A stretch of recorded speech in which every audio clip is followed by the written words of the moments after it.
Bon désolé, les vitres sont un peu dégueulasses, mais voilà, on est bien descendu en altitude, il recommence à bien faire chaud, que du désert. Et en fait on longe le Grand Canyon, bon là il y a une petite butte du coup on va pas voir, mais en fait on longe le Grand Canyon, il y a des endroits c'est vraiment très plat, du coup on pourra croire qu'il y a juste une plaine, et alors qu'en fait le Grand Canyon est juste sur le côté, on va le voir là. Voilà, on voit un peu là, donc ça change vraiment le décor, ça n'a rien à voir le paysage, c'est intéressant à voir, mais bon c'est plus un canyon que le Grand Canyon, c'est beaucoup moins profond, beaucoup moins impressionnant, et on croise plein de petites cabanes de natifs américains qui vendent des poteries, de l'art, tout ça sur le côté de la route.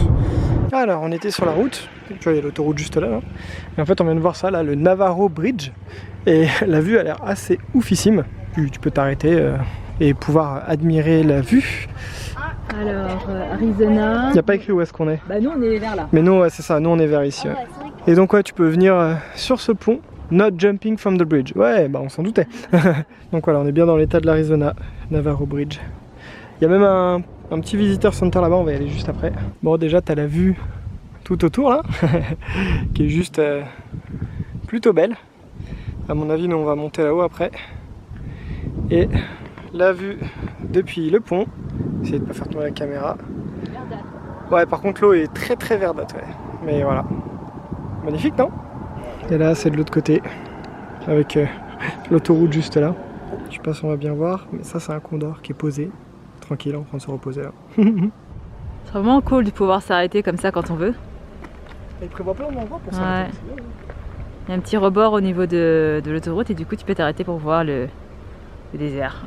Nous on a pris toute cette route là, et le pont qu'on vous a montré il est de l'autre côté de ça. Et on voit au loin vraiment tout le creux du canyon, du Grand Canyon. Et d'ailleurs le pont sur lequel on était, il passe par au-dessus le Grand Canyon. Donc voilà, on vient d'arriver à Jacob Lake, donc c'est là où on va dormir ce soir. C'est vraiment tout petit, il y a quasiment rien, il y a une station-service, un hôtel et c'est tout. Donc nous on va dormir dans la forêt, pas très loin, comme d'habitude sur un emplacement gratuit. Mais juste à côté de là où on dort, il y a un camping. Donc c'est 20 $ la nuit pour dormir dans le camping et les douches sont même pas comprises. Par contre elles sont accessibles même si tu fais pas partie du camping. Donc on a pu aller prendre une douche, c'était 2,25 $ pour 5 minutes. Bah comme d'habitude, comme je l'ai dit, je crois que c'est aujourd'hui d'ailleurs, notre plaque du Massachusetts attire un peu l'attention. Il y a un Canadien qui vient me parler en mode ouais dis donc t'es du Massachusetts, on discute un peu. Je dis que demain on va à la rive nord et il me dit ah fais gaffe, il y a un feu en ce moment, je crois que c'est fermé et tout. Bah en fait c'est ce qu'on voyait quand on était sur la rive sud, on voyait une espèce de nuage au-dessus de la rive nord. Et ça devait être ça du coup. Et on se disait c'est un peu bizarre, le nuage il est vachement droit et vachement carré, donc il est très localisé. Et en fait c'est ça, il y a un feu. Voilà, et du coup le mec me dit ça, je me dis oh putain j'essaye d'aller sur le site il n'y a rien d'écrit. Et en fait il y a un visiteur center juste là, mais c'est pour la forêt nationale qui entoure le parc qui s'appelle la Kaibab National Forest. Du coup la nana j'ai été lui poser des questions, mais la pauvre elle fait pas partie du parc du Grand Canyon. Mais elle m'a dit que normalement effectivement il y a bien un feu, mais que ça doit pas gêner la visite. Et la rive nord ferme bien le 15 octobre, donc du coup on est dans les délais, normalement ça devrait passer. J'espère que demain le feu va pas s'intensifier et nous gâcher le truc, ça sera vraiment la poisse quoi. On a un peu fait la route pour rien. Il est quand même assez tôt, il est 16 h. Donc on est plutôt bien, on a fait la route vraiment tranquille, c'était très agréable. On a pu se poser, voir des trucs comme on vous a montré. Bah là on va aller poser la tente et puis ça va être une fin de journée, donc ça va être plutôt cool. Ça y est, on prend la route. Hier soir on a très bien dormi dans le camping gratuit comme d'habitude. Un tout petit peu de vent ce matin bizarrement. Et je sais qu'on l'a déjà dit, mais c'est dingue comment dès que le soleil se lève on a chaud. Alors que la nuit, bah, on est quand même avec les heat-tech et tout, les couvertures polaires, donc c'est assez drôle. Là on est en direction de la rive nord. On a combien de temps de trajet encore? Là encore, je sais pas, peut-être 30 minutes. Ouais, 30 minutes. Et on est en train de traverser des forêts complètement carbonisées. Je sais pas les incendies là datent de quand, mais les arbres il n'y en a plus là, il n'y a plus rien. Mais bon, il y a des fleurs, des petites plantes, des petits arbustes qui ont repoussé, donc ça doit faire quand même un petit moment. Regardez, il n'y a plus rien. Les arbres ils ont été tous taillés je pense pour un peu déblayer quoi. Mais je vois que tout est mort. Il n'y a plus rien quoi. Les souches qui restent sont toutes noires. Et il y a des petits arbres qui ont repoussé là, avec les fleurs jaunes, je sais pas ce que c'est. C'est joli par contre. Ouais c'est joli, et puis les couleurs ça fait très automnal. Mais ouais c'est vrai que ça va faire quoi 10 minutes qu'on traverse ça là, il n'y a plus rien. Et ça y est, on a atteint les 3000 km parcourus depuis San Francisco, donc en deux semaines. Moins de 2 semaines. On est quel jour là? Mercredi? Ouais, il reste 2 jours. Ouais, on fait entre 1 heure et 4 heures de route par jour, à peu près à 85 km/h. Donc ouais, on roule. Ça va, après on fait pas non plus des grosses journées de voiture, mais ça va, on roule. Là, regardez comment c'est bien vert et dense. C'est beau, on s'arrêtera ce soir pour prendre des photos. Avec les couleurs de certains arbres, là, c'est vrai. J'ai pas eu le temps de les filmer, mais il y a certains arbres, c'était vraiment marron, orange, vraiment les belles couleurs d'automne qu'on avait vues au Canada là, quand on avait été. Et là, ça commence là, ça commence. Hein. Parce qu'aujourd'hui, on est le 8 octobre 9. Ouais. Donc voilà, ça commence l'automne. J'aime bien l'automne, moi je préfère l'automne à... Bah, c'est pas saison en même temps. Parce que demain, les gars, j'ai 30 ans. On est vieille. Ouais, non, bah, on va fêter ça comment, je ne sais pas, en bouffant dernier con en boîte. On n'a pas réussi à le filmer quand on était sur la rive sud parce qu'on l'a loupé. Bon, désolé pour les taches sur le pare-brise, mais voilà, le panneau entrée du Grand Canyon, il est là.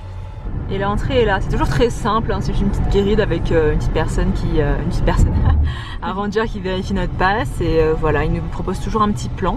Sauf la rive sud, c'était énorme quand même, hein. Il y avait 5 guérides. Ah oui, il y en avait plusieurs, ouais, là il y en a une. Si jamais t'as pas le pass annuel, il faut payer l'entrée.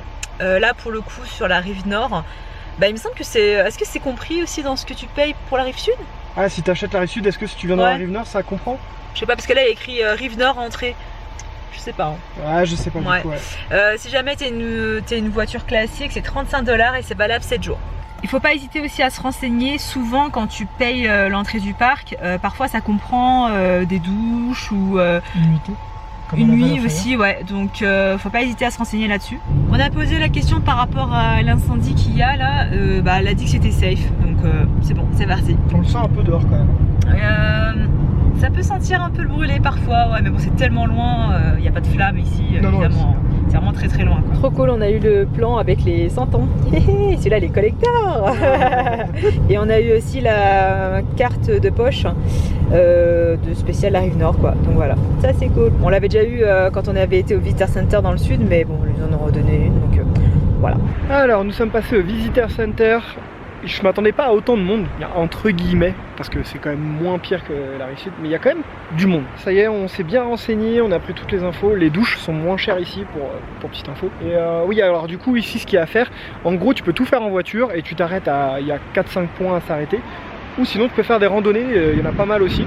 Donc nous on va se contenter de la version voiture aujourd'hui, plus peut-être une micro randonnée, mais vraiment vite fait. Donc le premier point où on est, c'est Point Impérial. Et la vue n'a rien à voir, mais vraiment rien à voir avec la rive sud.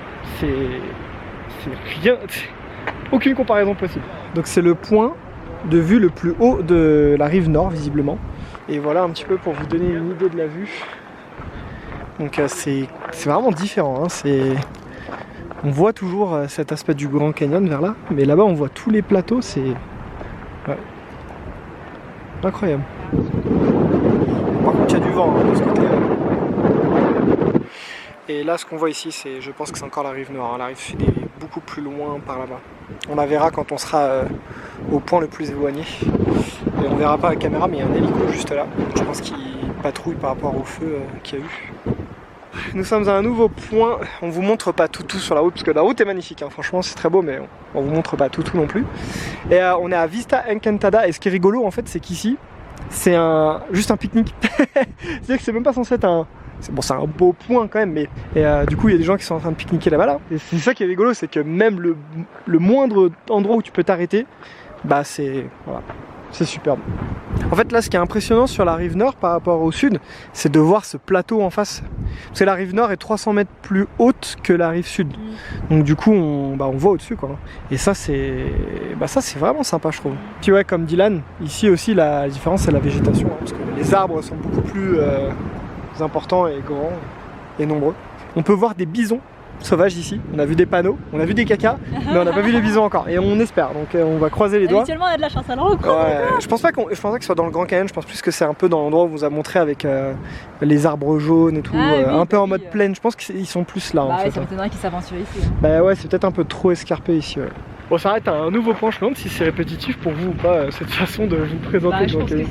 Mais même pour nous c'est un petit peu répétitif, c'est tu roules, tu t'arrêtes, tu roules, tu t'arrêtes. Mais bon, on a mis un peu les vestes parce que en fait au soleil il fait hyper bon, mais il y a un vent. Ouais, dès qu'il y a du vent c'est ouf. Ouais, le vent il est froid. On est à Cap Royal et du coup il y a un petit sentier à emprunter. Et tu vois là cette végétation, ça rappelle déjà un peu plus la rive sud. On se croit dans des vergers. Ouais, c'est vrai que ça pourrait faire un peu ça. Ouais. Tiens, et les pommes. Et tu vois, au niveau du monde, on n'est pas tout seul, quoi. Je m'attendais vraiment à ce que quand il disait, voilà, il n'y a que 10% des gens qui viennent au Grand Canyon, qui visitent la rive nord, je pensais qu'on serait un peu plus tout seul. Mais au final, bon. Mais c'est pas dérangeant. C'est ouf, hein? Ouais. Et surtout tout sec. Wow. Tu peux les filocher, quoi. Ouais, je te jure. C'est un ficello. C'est juste magnifique. Je pense que Cap Royal, c'est ça. Il y a un trou dans la montagne là, donc bon, après on va aller juste là-bas. Et là, ouh, faut pas avoir le vertige. Hein. Surtout qu'il y a un petit rebord là, mais après ça redescend bien profond là-bas. En fait, j'ai dit une bêtise. Le petit ponton qu'on voyait là, en fait, ça s'appelle Angel Window. La fenêtre des anges. Je pense que ça porte bien son nom. Hein. Et c'est peut-être par rapport au trou qu'il y a juste en dessous que je vous ai montré. Peut-être, je sais pas. Ah, par contre, il y a du vent. Et là-bas, on voit la Colorado River. Oh, ma casquette! Non! J'ai failli perdre ma casquette! Genre, elle est passée en dessous du grillage ici. J'ai failli la perdre. Nous voilà à Cap Royal. C'est cette barre là devant, c'est magnifique. Et en face là c'est la rive sud, Cap Royal. Et juste en face c'est Grandview. Et ils expliquent aussi que la rive nord prend 4 mètres de neige par an, alors que c'est 1,50 m seulement à la rive sud. Donc il y a beaucoup plus de précipitations, etc. sur la rive nord. Et on peut voir le profil. C'est beaucoup plus simple d'atteindre la Colorado River depuis la rive sud que de la rive nord, parce que beaucoup plus de distance. Alors, nous sommes à un endroit qui s'appelle le Walala Point. Ils ont des noms vraiment originaux entre le Point et le Walala Point, c'est rigolo.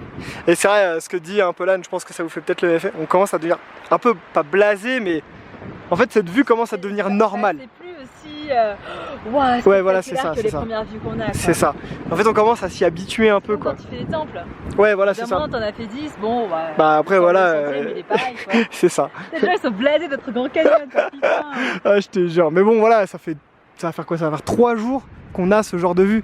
Donc, fatalement, au bout d'un moment, tu t'y habitues un petit peu. Même si c'est toujours, ça enlève rien au côté magnifique et tout. Oui, mais on commence à s'y habituer, quoi. Mais ça tombe bien parce que du coup, c'est notre dernier truc du Grand Canyon. Ouais. Après, on va basculer sur l'Utah, donc on va changer de décor complètement, quoi. Et pour ceux qui auront la référence, Wololo.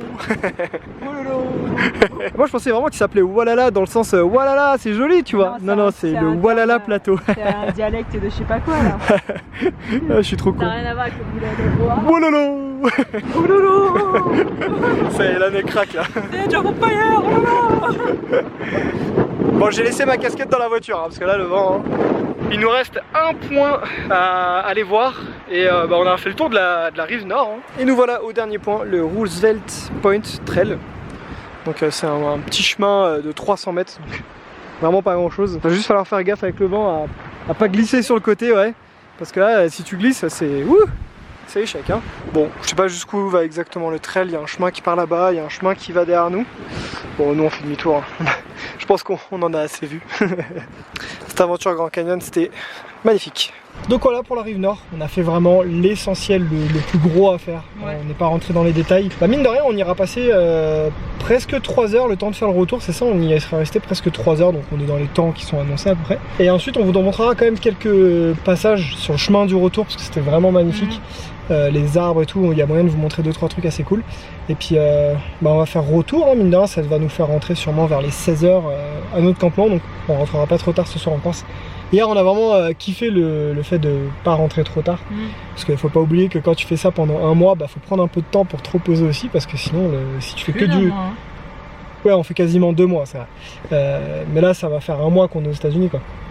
Et si tu gardes un rythme intense tout le temps, tu tiens pas, quoi. Donc ça fait du bien de rentrer un petit peu tôt. Hier on s'est endormi, il devait être... Moi je me suis endormi, il était 20h15 je crois, tu vois. Allez, on est parti. Ah, c'est ça qu'on voulait vous montrer. En fait t'as un mix, donc c'est un espèce de meadow comme une prairie. Donc là je pense qu'ici on doit pouvoir voir des bisons. Je sais pas si vous allez bien voir, mais en fait le mix des arbres, les arbres jaunes et puis les arbres verts, ça donne vraiment quelque chose de super joli. Je suis tombé amoureux de cette petite prairie là. Ça dure vraiment pendant pas mal de temps, hein, quand même. Et avec les couleurs d'automne là, c'est trop beau. On a vu des wapitis passer. Pas de bisons encore pour l'instant. Bon, nous voilà arrivés, on est revenu exactement au même endroit qu'hier. Si on avait su, on aurait laissé la tente. Il y a l'air d'avoir du vent, je pense que c'est pour ça que la température va peut-être descendre un petit peu cette nuit. Bon, on verra bien. Et on est un petit peu dégoûté parce qu'on voulait demain se lever assez tôt entre guillemets pour aller à Kanab dans l'Utah. Pour faire le tirage au sort pour The Wave, donc la fameuse Wave qu'il y a dans le parc de Vermilion Cliff, sauf qu'en fait il y a 1 heure de décalage entre l'Arizona et l'Utah, donc ce qui fait que pour être avant 9 h au niveau de là où ils font la loterie, il faut qu'on parte à 8 h parce qu'il y a quasiment 1 heure de route, mais comme il y a 1 heure de décalage, il faut qu'on parte à 7 h d'ici, et sachant qu'il faut re-ranger la tente, etc., ça veut dire qu'il faut qu'on se lève à 6 h du matin. Autant dire qu'on est ultra pas chaud du tout pour faire ça, mais vraiment pas du tout. Donc du coup, on abandonne un peu l'idée, mais demain on bascule quand même dans l'Utah. On va se prendre 2 jours de repos, on va aller en motel, vraiment prendre 2 jours tranquillou parce que c'est important. Là ça fait 2 semaines à peu près qu'on campe quasiment, donc c'est important quand même de pouvoir se prendre des jours un petit peu de repos aussi, au chaud, avec une bonne douche, un bon lit bien confortable, même si franchement en tente il n'y a pas de souci, on se sent très très bien. Voilà, ça fait quand même du bien. En plus demain c'est l'anniversaire de l'âne, donc voilà, ça permettra de peut-être faire un petit resto le soir, vraiment pas d'installation de tente, des journées tranquilles, repos quoi. Et ensuite on basculera sur le parc de Zion. Donc celui-là j'ai vraiment hâte parce qu'il y a une randonnée qui me fait très envie, donc on vous montrera tout ça. Donc normalement la prochaine fois qu'on devrait reprendre la caméra, ça devrait être dans 2 jours à peu près, et ça devrait être à Zion, et du coup vu qu'on sera dans l'Utah après Zion, on tentera de faire un tirage au sort à The Wave. Donc voilà, maintenant que je vous ai tout dit, écoutez, c'est tout pour le Grand Canyon. On a fait le tour. Rive sud, rive nord, on vous a tout montré. On a bouffé du Grand Canyon pendant quelques jours. Nous on a adoré, franchement c'était vraiment super, même si voilà, sur la fin on commençait un peu à s'habituer sur les paysages. On est content quand même aussi de passer sur autre chose. On change d'état et on va passer sur carrément un nouveau type de paysage dans les parcs. Donc ça va être super cool. On va faire quasiment 5 parcs dans l'Utah si je dis pas de bêtises. Donc voilà, il y a encore une grosse partie de l'aventure qui nous attend, donc n'hésite pas à t'abonner si ça te plaît, à mettre un petit commentaire voilà, pour nous soutenir, ça fait toujours super plaisir ça. Et puis on se retrouve à très bientôt pour une prochaine aventure. Salut les amis, ciao!